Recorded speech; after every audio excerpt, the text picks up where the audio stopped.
सूरत में textile market में लागेली आग हजू पण बेकाबू है। छेल्ला 6 कलाकथी आग पर काबू मेळववाना प्रयास चाली रह्या छे। रिंग रोड पर शिवशक्ति टेक्सटाइल मार्केट में आ आग लागे छे। फायर विभागे मेजर कॉल जाहिर कर्यो।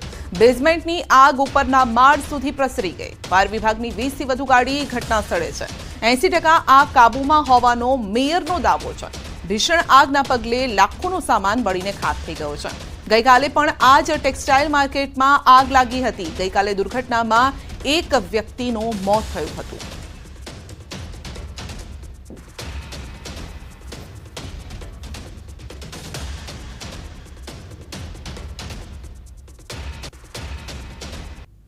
સુરતના રિંગ રોડ પર આવેલી શિવશક્તિ માર્કેટમાં ગઈકાલે આગની ઘટના બની હતી। જોકે મોડી રાત્રે આગ કાબૂમાં આવી ગઈ હતી। એક વ્યક્તિનું મોત થયું હતું, પણ આજે સવારે 8 વાગ્યાની સાથે ફરી કહી શકાય 8 વાગ્યાના પહેલા જ આગ લાગી ગઈ હતી। 6 કલાક થવા આવ્યા તે છતાં પણ આગ કાબૂમાં નથી આવી। સતત ફાયરની ગાડીઓથી સમગ્ર વિસ્તાર રંકી રહ્યો છે। બ્રિગેડ ઉપર ડિક્લેર કરવામાં આવ્યો છે। 50 કરતા વધુ ગાડી અને 100 કરતા વધુ જવાનો આગ પર કાબુ મેળવવાનો પ્રયાસ કરી રહ્યા છે, પણ દ્રશ્ય જોઈ શકાય છે કે હજુ પણ સતત આગ ચાલુ છે। કારણ કે 5 માળની આ માર્કેટ 1500 કરતા વધુ દુકાન અને જે કપડું છે એ નાયલોન કપડું છે।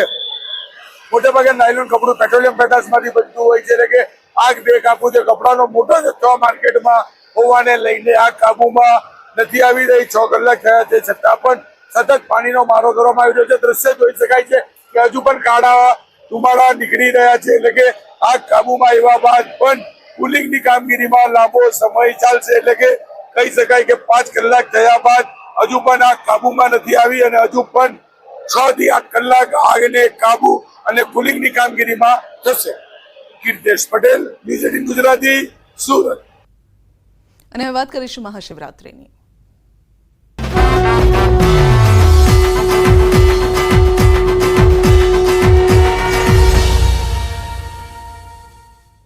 મહાશિવરાત્રિને લઈને મંદિરોમાં અત્યારે શિવમય બની ગયા છે મંદિરો, અને દરેક મંદિરમાં હર હર મહાદેવ અને બમ બમ બોલેના નાદ સંભળાઈ રહ્યા છે।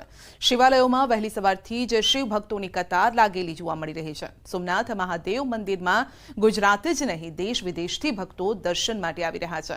જૂનાગઢમાં ભવનાથ તળેટીમાં પણ ભક્તોનું ઘોડાપૂર ઉમટ્યું છે। આ તરફ રાજકોટ રામનાથ મહાદેવના દર્શને પણ રાજકોટ વાસીઓ ઉમટ્યા છે। ત્યારે જામનગર, દાહોદ, મોરબી, પંચમહાલ સહિતના શિવ મંદિરોમાં ભક્તો મહાદેવને નમન કરવા પહોંચ્યા છે।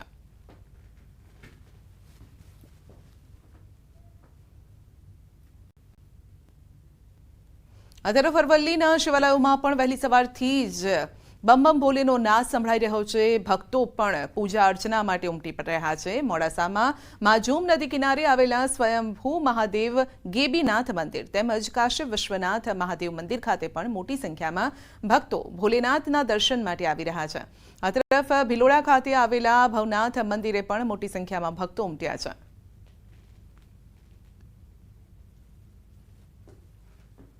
મહાદેવના મંદિરમાં દર્શનાર્થીઓ દર્શન કરવા માટે આવતા હોય છે, અને આ દિવસે પૂજન અર્ચનનું એક વિશેષ મહત્ત્વ પણ હોય છે।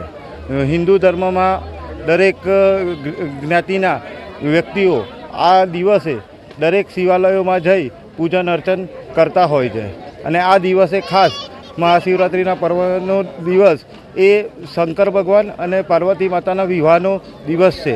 માજૂમ નદીના કિનારે આવેલું સુપ્રસિદ્ધ ગેબી મહાદેવનું મંદિર છે। અમે વર્ષોથી અહીંયા આવીએ છીએ અને અહીંયા ભગવાન શિવની સારી ભક્તિ અને અહીંયા ભાંગ રૂપે પહેલાં પ્રસાદ પણ આપવામાં આવતો હતો અને હવે ભગવાન અમારું અને આખા વિશ્વનું કલ્યાણ કરે એવી પ્રાર્થના।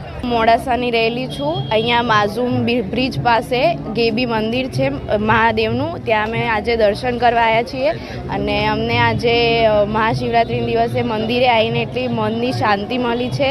મહાશિવરાત્રિના પર્વ નિમિત્તે અરવલ્લી જિલ્લાના શિવાલયો હર હર મહાદેવના નાદ સાથે ગુંજી ઉઠ્યા છે। દ્રશ્યો બતાવીશ કે મોડાસાનું જે ગેબીનાથ મહાદેવ મંદિર છે, સ્વયંભૂ મહાદેવજીનું મંદિર છે, કે જે માજુમ નદીના કિનારે આવેલું છે ત્યાં ભક્તોની વહેલી સવારથી ભીડ જોવા મળી રહી છે.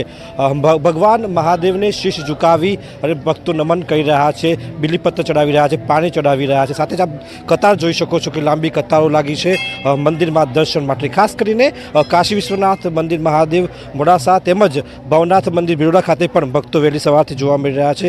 અરવલ્લી જિલ્લામાં શિવાલયોમાં ભક્તોની ભીડ વહેલી સવારથી જોવા મળી ત્યારે મહાશિવરાત્રિના પર્વને અનેરા ઉત્સાહ સાથે મનાવવામાં આવી રહ્યો છે. હાર્દિક પટેલ, ન્યૂઝ 18 ગુજરાતી, અરવલ્લી.